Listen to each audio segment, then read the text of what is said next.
सुकेछ आतघातमा बगेन सुचोटले कठोर प्रेम मातमा बगेन सुचोटले भएन बोल्न फोनमा खराब काम के भयो मनोज मित्र जातमा बगेन सुचोटले कुरा छ धेर सम्झना पियर दिन्छु बन्धकी उडेछ सरातमा बगेन सुचोटले पिएर उष्ण वेदना हुँदैन शान्ति अग्निको नराख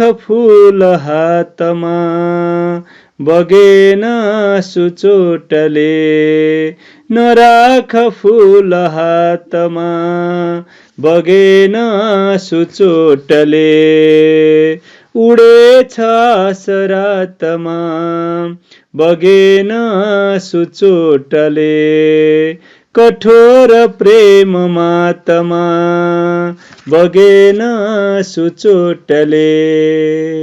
नमस्कार जोजोलोपा। आदरणीय अभिभावकज्यूहरू, मेरा प्यारा प्यारा विद्यार्थी भाइ बहिनीहरू, कीर्तिपुर नगरपालिकाद्वारा सञ्चालित नेवा एफएम 106.6 मेगाहर्जबाट प्रसारण हुने रेडियो शिक्षा कार्यक्रममा कीर्तिपुर नगरपालिका वडा नम्बर 4 स्थित सशस्त्र प्रहरी बल कल्याणकारी सेवाबाट सञ्चालित नेपाल एपीएफ स्कुलबाट नेपाली विषय शिक्षक म केदार प्रसाद भण्डारी यहाँहरू सबैमा हार्दिक नमन गर्दछु। मेरो आवाजलाई यहाँहरूको रेडियो सेटसम्म पुर्याउन सहयोग गर्नुहुने नेवा एफएमका प्राविधिक मित्र युनिक साक्य भाइलाई हार्दिक धन्यवाद दिन चाहन्छु। मलाई आशा छ भाइ बहिनीहरू रेडियो सेट अगाडि कापी, कलम, किताब जस्ता पाठ्य सामग्री सहित उपस्थित भइसक्नु भएको छ। मैले भनेका पाठसँग सम्बन्धित महत्त्वपूर्ण कुराहरूलाई आफ्नै सरल भाषामा टिप्पणी गर्दै जानुहोला है। म आदरणीय अभिभावकज्यूहरूलाई आफ्ना अन्य व्यस्ततालाई केही समय थाँती राखी आफ्ना नानी बाबुहरूको सिकाइ सहजीकरणमा सहयोग गरिदिनु हुन हार्दिक अनुरोध गर्दछु। भाइ बहिनीहरू, हामी सबैलाई थाहा छ कोरोना भाइरस कोभिड-19 को महामारीको चपेटामा विश्व नै आक्रान्त बनेको छ। हाम्रो देश नेपाल पनि अत्यन्त आक्रान्त बन्दै गइरहेको छ। शैक्षिक संस्थाहरू बन्दकै अवस्थामा छन्। भाइ बहिनीहरूको शैक्षिक सिकाइ क्रियाकलाप पनि बन्दकै अवस्थामा छ। आशा गरौँ चाँडै विद्यालय खुलोस्, चाँडै कोरोना भाइरसको औषधि पत्ता लागोस्, धेरैलाई स्वास्थ्य लाभ होस्, यही कामना गरौँ। सहज अवस्था नहुँदासम्म हामी सुरक्षित भएर बसौँ। घर बाहिर निस्कनु पर्दा मास्कको प्रयोग गरौँ, सेनिटाइजरको प्रयोग गरौँ, बाहिरबाट फर्केर आइसकेपछि साबुन पानीले हात धौँ, धेरै कुराहरू पोसिलो खानेकुराहरू खाउँ। रेडियो टेलिभिजनद्वारा प्रसारण गरिएका कार्यक्रमहरू हेर्ने र सुन्ने गरौँ। आफ्नो शैक्षिक गतिविधिलाई राम्रोसँग अगाडि बढाउँ, यही कामना गर्दछु। भाइ बहिनीहरू, अब हामी यस रेडियो शिक्षा कार्यक्रम मार्फत आजको विषयवस्तुतिर प्रवेश गर्नेछौँ।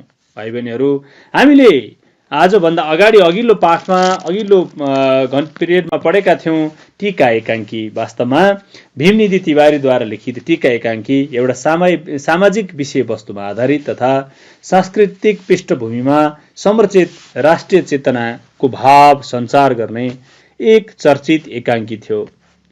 आर्थिक विपन्नताका कारणले वा स्वदेशमा अपेक्षा गरिए अनुरूप रोजगारीका अवसर उपलब्ध हुन नसकेकाले कयौं नेपाली युवाहरू अर्थोपार्जन गरी जीवन सुखमय बनाउने सपना बोकी विदेशतिर जाने गर्छन्।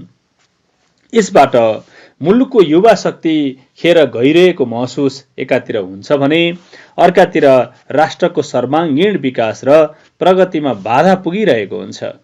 राष्ट्र र समुन्नतिका मेरुदण्ड मानिएका युवाहरूको शक्ति खेर जानु कदापि राम्रो होइन।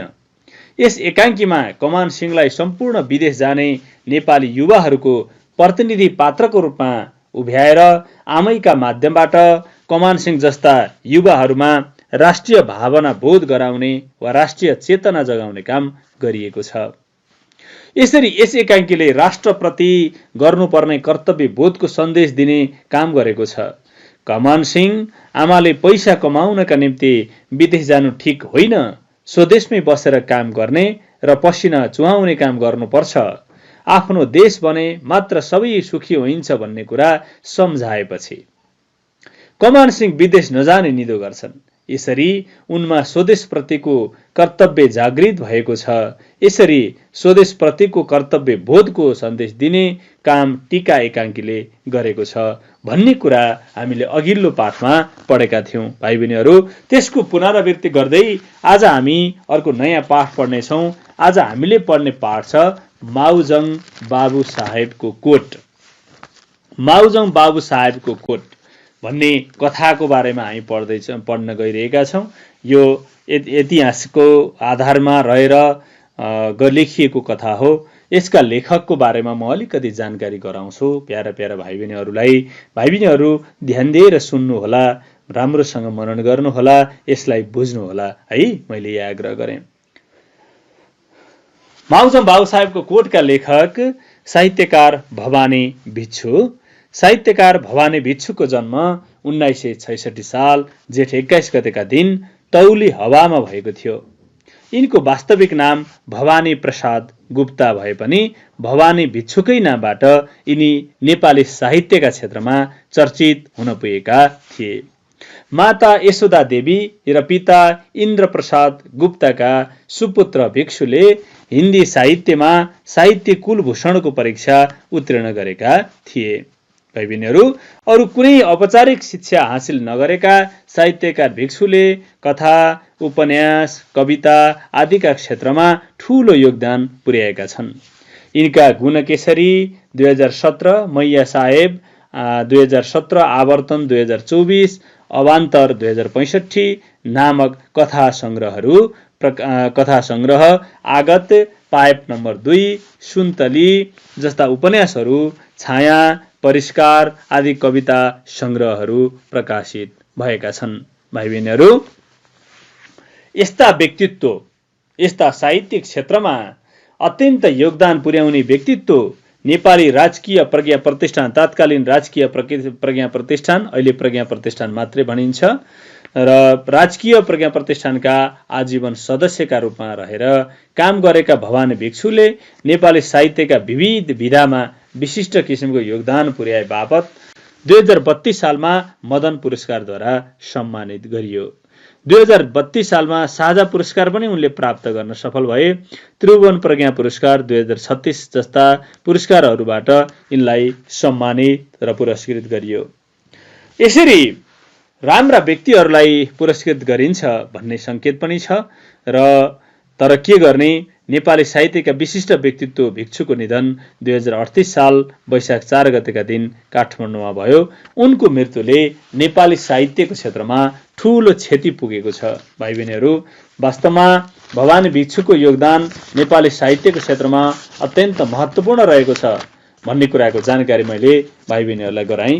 भाइ बहिनीहरू, अब म माउजङ बाबु साहेबको स्वभावको बारेमा यहाँ भाइ बहिनीहरूलाई जानकारी गराउँछु। माउजङ बाबु साहेब कस्ता थिए, अब हामीले उनको कोटको बारेमा पढ्न गइरहेका छौँ। माउजङ बाबु साहेबको पहिला चरित्र चित्रण मैले गर्नेछु, उनको स्वभावको सन्दर्भमा मैले जानकारी गराउँछु। भाइ बहिनीहरू, माउजङ बाबु साहेब को थिए त भन्दा, माउजङ बाबु साहेब एकहोरो स्वभावका थिए। कुनै पनि नाच, सभा, भोज भतेर वा मारपिट, त्रास, आतंक जुनसुकै बेलामा पनि उनी गहिरो मास रङको वेन्सनको लामो ओभरकोट लगाएर उपस्थित हुन्थे। घरानिया राणा परिवारका सदस्य भएका नाताले उनमा राणाहरूको स्वभाव प्रष्ट रूपमा देखिन्थ्यो। नेपालगञ्ज इलाकामा वीरतावाला माउजङ बाबु साहेब अत्यन्त क्रोधी, उदण्ड स्वभाव भएका मानिस थिए। कसैको घर काटी, खेत जफत लिनु, कसैलाई लुटी छाड्नु र कसैलाई आमा चकारी गाली गरी बेसरी बेइज्जत गर्नुमा उनी गर्व गर्थे। यसरी उनको स्वभाव असामान्य प्रकृतिको थियो। उनका गतिविधिबाट सर्वसाधारण जनताहरू निकै त्रासित भएका थिए। उनको बडप्पन अत्यन्त असहज किसिमको, समाजमा नपच्ने किसिमको थियो। यस्ता खालका व्यक्तित्व थिए माउजङ बाबु साहेब। वास्तवमा माउजङ बाबु साहेबको कुन ठाउँ वा कुन समयको चित्रण यहाँ गरिएको छ यो माउजङ बाबु साहेबको कोट भन्ने कथामा भन्ने कुराको बारेमा भाइहरूलाई जानकारी गराउन चाहन्छु। भाइ बहिनीहरू, वास्तवमा माउजङ बाबु साहेबको कोट कथामा पश्चिम तराईको नेपालगञ्ज इलाका क्षेत्रको चित्रण गरिएको छ।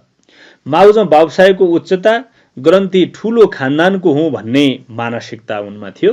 देखाउने गाउँको नै उपयुक्त हुने भएकाले कथाकारले गाउँलाई रोजेको बुझिन्छ। गाउँमा परम्परागत आदर्श टिक्ने र सम्मान पाउने अवस्था हुन्छ।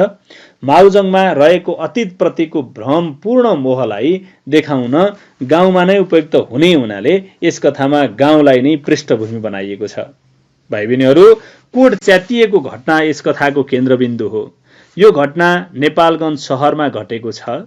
यस कथाका महत्त्वपूर्ण घटनाहरू भने सहरमै घटेका छन्। घटना घटेको आधारमा सहर नै हो कि भन्ने स्थिति देखिए पनि कार्य पीठिका चाहिँ गाउँ नै रहेको छ। जुन कार्यहरू गरेका कुराहरू चाहिँ गाउँसँग सम्बन्धितै छन्। भाइ बहिनीहरू, यस कथामा 2007 साल पछिको क्रान्तिपछि उच्च वर्गका राणा परिवारमा परेको असर र मानसिकताको चित्रण गरिएको छ। 2007 सालमा जब प्रजातन्त्रको प्राप्ति भयो, प्रजातन्त्रको प्रादुर्भाव भयो, त्यति बेला राणाहरूमा मै हुँ भन्ने बडप्पन राणाहरूमा देखिएको अवस्था, प्रजातन्त्र प्राप्तिपछि जनतामा देखिएको परिवर्तनको सन्दर्भलाई देखाइएको छ। भाइ बहिनीहरू, यसरी अब म यहाँहरूलाई एउटा कुरा जानकारी गराउँछु। माउजङ बाबु साहेबको कोट कथाको शीर्षक कति कारणले उपयुक्त देखियो होला भन्ने कुराको बारेमा म भाइ बहिनीहरूलाई स्पष्ट पार्छु। भाइ बहिनीहरू, कथाकार भवानी भिक्षुले लेखेको भनेर मैले अघि पनि जानकारी गराइसकेँ। वास्तवमा माउजङ बाबु साहेबको कोट एक सामाजिक विषयवस्तुमा आधारित अत्यन्त चर्चित कथा हो। यो कथा राणा शासनको जीवनमा आधारित छ, राणाहरूको जीवनमा आधारित छ। 2007 सालको ऐतिहासिक जनक्रान्तिपछि राणाहरूको जीवनमा देखिएको दुर्गतिलाई माउजङ बाबु साहेब नामक पात्रका माध्यमबाट देखाइएको छ। भाइ बहिनीहरू, बाबु साहेबको कोटलाई केन्द्रबिन्दुमा राखेर तत्कालीन राणाहरूको अवस्था देखाइएकाले प्रस्तुत कथाको शीर्षक विषय अनुकूल अत्यन्त सार्थक रहेको बुझिन्छ। यसरी माउजङ बाबु साहेब यस कथाका प्रमुख चरित्र हुन्, प्रमुख पात्र हुन्। उनी पुरानो विचारधाराका मानिस पनि हुन्। उनमा राणाकालीन अतीतप्रतिको मोह तीव्र रूपमा जागेको छ। राणाकालीन मोह, जनतालाई ठगेको, जनतालाई गाली गरेको, आफूले बडप्पन देखाएको पहिलाका अतीतका घटनाहरू उनले सम्झेका छन्। राणा शासन समाप्त भई देशमा प्रजातन्त्र आएपछि राणाहरूको धाक, रवाब, सुख तथा विलासमय जीवनप्रति उनको मोह छ। त्यसैले उनी समयअनुसार चल्न सक्दैनन्। राणाहरूकै रोब, रवाब र खानदानप्रति मोह राख्ने व्यक्तिको प्रतीकका रूपमा थोत्रो र मक्किसकेको कोटलाई अघि सारिएको छ। उनको कोट च्यातिनु प्रतीकात्मक अभिव्यक्ति हो। यस घटनाले राणा शासनको पतनलाई जनाउँछ र त्यो कोट पनि एउटा काङ्ग्रेस मधेसीका हातबाट च्यातिएको देखाएर प्रतीकात्मक रूपमा राणा शासनको अन्त्यमा काङ्ग्रेसबाट भएको जनाइएको छ। यस कथामा बाबु साहेबले अति मोह राखेर आफ्नो आत्मीय वस्तु कोट नै नष्ट भएको देखाएर उनमा यस घटनाले ठूलो मानसिक दुर्घटना भएको देखाइएको छ। यस कथाका सारा घटनाहरू माउजङ बाबु साहेबको कोटकै सेरोफेरोमा घटित छन्। त्यही कोटलाई केन्द्रबिन्दु बनाएर व्यक्तिको मानसिकता र तत्कालीन राजनैतिक परिवेशको समेत चित्रण गरिएका कारण यस कथाको शीर्षक विषयवस्तु अत्यन्त सार्थक र अत्यन्त अनुकूल रहेको छ। 2007 सालमा प्रजातन्त्र प्राप्ति गर्नको निम्ति काङ्ग्रेसले खेलेको भूमिकालाई यहाँ देखाइएको छ। त्यो अत्यन्त महत्त्वपूर्ण छ। राणाहरूको पतनमा काङ्ग्रेसको भूमिका अत्यन्त महत्त्वपूर्ण छ भन्ने कुरा पनि देखाइएको छ। भाइ बहिनीहरू, वास्तवमा यस कथाले कथाकार भवानी भिक्षुद्वारा लिखित माउजङ बाबु साहेबको कोट कथामा एकजना राणाकालीन उच्च वर्गको पात्रका माध्यमबाट परम्पराप्रति मानिसको अति मोह प्रीतिकार हुँदैन भन्ने सन्देश दिएको छ। यस कथामा उच्च घरानीय राणाहरूको जीवनचर्यालाई आधार बनाएर हिङ नभए पनि हिङ बाँधेको टालो जस्तो सम्झने 2007 साल पछिको राणाहरूको मनोवृत्तिमा का संस्कारलाई चिनाइएको छ। भाइ बहिनीहरू, वास्तवमा त्यति बेला धेरै ठुलो सङ्घर्ष भएको थियो। बिपी कोइरालाले पनि धेरै ठुलो सङ्घर्ष गरेका थिए। पुष्पलालले पनि धेरै ठुलो सङ्घर्ष गरेर नेपालमा प्रजातन्त्र प्राप्ति भएको थियो। उनका टिमहरूले, उनका सहकर्मीहरूले धेरै ठुलो, त्यति बेलाका नेपाली आम जनताहरूले धेरै ठुलो सङ्घर्ष गरेका थिए। त्यसरी प्रजातन्त्र प्राप्ति भयो। प्रजातन्त्र प्राप्ति त्यसै सम्भव थिएन। उनी धेरैजनाहरू शहीद बनेका थिए। धेरैजनाले आफ्नो ज्यानको बलिदान दिएका थिए। हाँसी हाँसी आफ्नो ज्यानको बाजी थापेर लड्न तयार भएका धेरै नेपालीहरूको मृत्युवरण भएको थियो। तर वास्तवमा प्रजातन्त्र प्राप्तिपछि राणाहरूको जहानीय राणा शासनको अत्याचार, अन्याय, शोषण समाप्ति भएको सङ्केत यसमा देखाइएको छ। राणा शासनका बेला उनीहरूको समाजमा धाक रवाफ थियो। उनीहरू आफूलाई सर्वैसर्व ठान्थे। आफूलाई शासक र सर्वसाधारणलाई भुसुना सरह ठान्ने प्रवृत्ति उनीहरूमा थियो। त्यसै राणाकालीन मानसिकताबाट ग्रसित पात्रका रूपमा यस्ता कथाका माउजम बाबुसाहेबको देखा परेका छन्। यस कथामा उनीसँग एउटा पुरानो कोट छ, धुलै धुलो छ, मक्किसकेको भए पनि उनी त्यसलाई आफ्नो कुलको इज्जत र प्रतिष्ठाको प्रतीक ठान्दछन्। इतिहास बोकेको त्यसै कोटले गर्दा उनको समाजमा रवाफ कायम रहेको उनले बुझेका छन्। राजनीतिक र मानसिक रूपबाटै परिवर्तन भइसकेका अवस्थालाई उनले बुझ्न सकेका हुँदैनन्। उनी अबुझ जस्तै बन्छन्। राणाकालीन रोब रवाफले गर्दा राणाहरू 2007 सालको परिवर्तनमा समाहित हुन नसक्दा राजनीतिक रूपले मात्र होइन, मानसिक रूपले पनि पतनमुख बन्दै गएको कुरालाई यस कथामा देखाइएको छ। भाइ बहिनीहरू, वास्तवमा परम्पराप्रतिको अति मोह मानिसले त्याग्नुपर्ने र समयको परिवर्तनसँगै आफूलाई समाहित गर्नुपर्ने सन्देश यस कथाले दिएको छ। समय अनुकूल आफूलाई समाहित गर्न नसक्दा माउजम बाबुसाहेबको जुन हालत भयो, त्यही हालत मानिसले बेहोर्नु पर्ने कुराप्रति पनि सचेत गराइएको छ। भाइ बहिनीहरू, वास्तवमा माउजम बाबुसाहेबको कोट अत्यन्त सान्दर्भिक कथाको रूपमा यहाँ चित्रण गरिएको छ। अब यहाँ उनका चारित्रिक विशेषताहरूको बारेमा मैले भाइ बहिनीहरूलाई जानकारी गराइसकेको छु। वास्तवमा भन्ने हो भने माउजम बाबुसाहेबले गरिएका विविध क्रियाकलापहरू, विविध कुराहरू, विविध कहानीहरूको बारेमा पनि यहाँ उल्लेख गरिएको छ। त्यसकारणले पनि माउजम बाबुसाहेब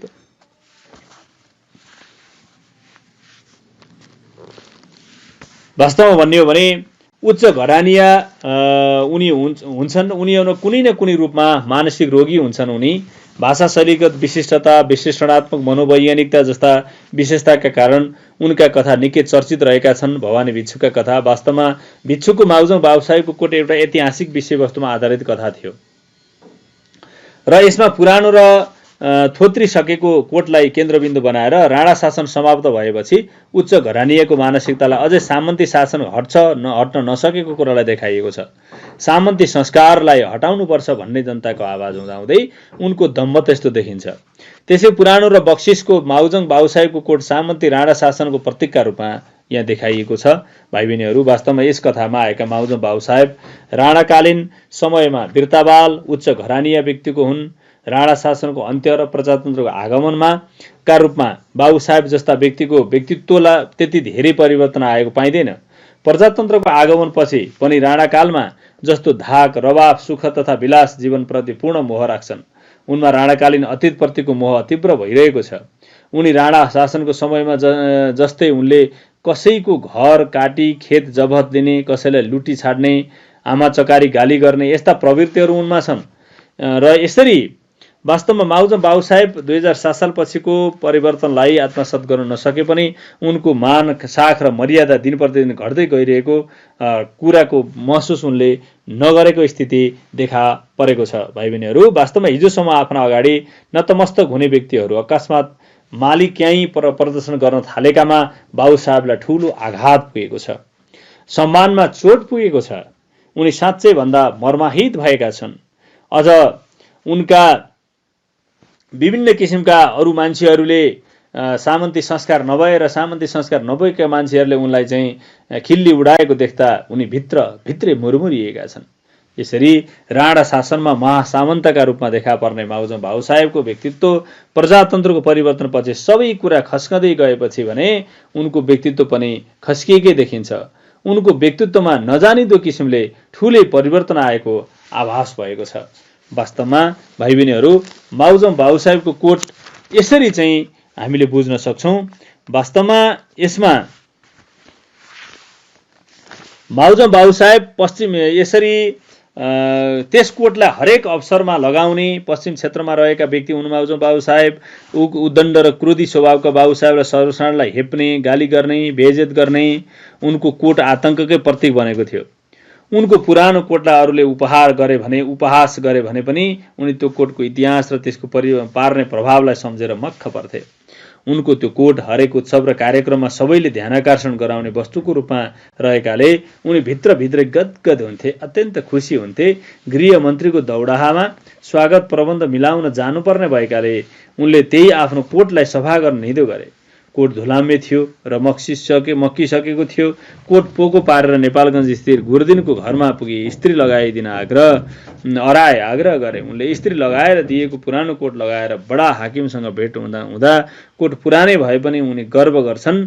यसैमा एकजना मन्त्रीको सवारी हुँदा पनि पुरानी कोट लगाउने भनेर खिल्ली उडाएपछि उनी मानसिक रूपमा पत्याउने पक्षमा थिएनन् र कोटको गर्दनमा मैलो परेको कुराले चिन्तित हुँदै उनी आफ्नो कोठामा फर्किन्छन्। गृहमन्त्रीको दौडा हुन एक दिन मात्र बाँकी रहँदा लखनऊ गएर कोट ड्राई क्लिनिक गराउने उनको निधो रहेको छ र लखनऊबाट कोटको कायाकल्प गराएर ल्याई मन्त्रीको भोजमा सामेल हुन जानका लागि तयार हुँदा त्यही कोट लगाएपछि उनमा सरलताको भाव झल्कियो। मन्त्रीसँग भोज खाएर फर्कन लाग्दा उनको कोट च्यातियो। यस घटनाले उनलाई ठूलो आघात पर्यो र उनलाई बल्ल राणाहरूको राज गएको अनुभव भयो। यसरी राणा शासनको समयमा जहानिया राणाहरूले शासन चलाएको अवस्थामा र आफ्नै मुखमा कानुन भएर आफैले सम्पूर्ण कानुनलाई हातमा लिएर चलाएको अवस्थामा राणाहरूको पतन भएको सङ्केतलाई माउजम बाबु साहेबको कोटले देखाउन खोजेको छ। भाइ बहिनीहरू, वास्तवमा माउजम बाबु साहेबको कोट यो प्रजातन्त्रको राणा शासनको अन्त्य, प्रजातन्त्रको आगमनका क्रममा माउजम बाबु साहेब जस्ता व्यक्तित्वहरू अत्यन्त ग्लानित भएका छन्, अत्यन्त आफूलाई ग्लानीको महसुस गरेका छन्। वास्तवमा हिजोसम्मको बडप्पन, हिजोसम्मको मयौँ भन्ने भावना, हिजोसम्मको म जतिको ठुलो मान्छे कोही छैन भन्ने भावनाहरू आज हटेर गएका छन्। त्यो स्थिति देखिएको छ भाइ बहिनीहरू। वास्तवमा राणा शासनका बेला उनीहरूको समाजमा धाक रवाफ थियो। उनीहरू आफूलाई सर्व ठान्ने जुन प्रवृत्ति थियो नि, त्यो प्रवृत्ति उनीहरूबाट अब हराउँदै गएको महसुस यो माउजम बाबु साहेबको कोट च्यातिएपछि उनले गरेका छन्। माउजम बाबु साहेबले आफ्नो कोट च्यातिएपछि चाहिँ र आफ्नो कोटलाई अरूले खिल्ली उडाएको देखेपछि चाहिँ उनलाई महसुस भएको छ कि राणा शासनको पतन भएछ, राणा शासनको अन्त्य भएछ। त्यसकारणले हामी जस्ता राणाहरूलाई अरूले हेप्न थालेका छन्। हिजो हामी शासन सत्तामा हुँदा धेरै मान्छेहरूलाई हेप्यौँ, धेरै मान्छेहरूलाई गाली गर्यौँ, धेरै मान्छेहरूको सम्झना हुन्छ अहिले। तर के गर्नु, समय व्यतीत भइसकेको छ, समय बितिसकेको छ। त्यसकारणले अब सम्झना गरेर केही अर्थ हुँदैन। तर भन्ने महसुस माउजम बाबु साहबले गरेका छन्। वास्तवमा उनलाई बडप्पन थियो, म जतिको कोही छैन भन्ने एक किसिमको घमण्ड थियो। त्यो घमण्ड उनको तोडिएको छ भाइ बहिनीहरू। यसरी वास्तवमा माउजम बाबु साहेबको कोट, माउजम बाबु साहेब एकजना व्यक्ति र उनले लगाउने कोटको महत्त्वको बारेमा र राणा शासनको समाप्ति र प्रजातन्त्रको प्रादुर्भाव भएको दुईटा पक्षलाई यस कथाले समेटेको छ भाइ बहिनीहरू।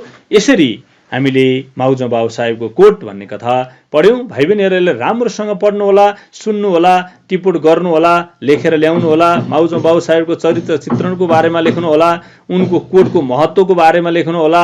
यस्ता धेरै यावत कुराहरू तपाईँहरूले लेख्नु होला भन्ने आग्रह गर्दै परीक्षाको राम्रो तयारी गर्नु होला, धेरै सफलता प्राप्त गर्नु होला, राम्रो अङ्क ल्याउनलाई यो पनि सहयोगी हुनेछ भन्दै धेरै धेरै भाइ बहिनीहरूको धेरै धेरै शुभकामना, भाइ बहिनीहरूको दिन शुभ बितोस् भन्ने कामना गर्दै आज म बिदा चाहन्छु।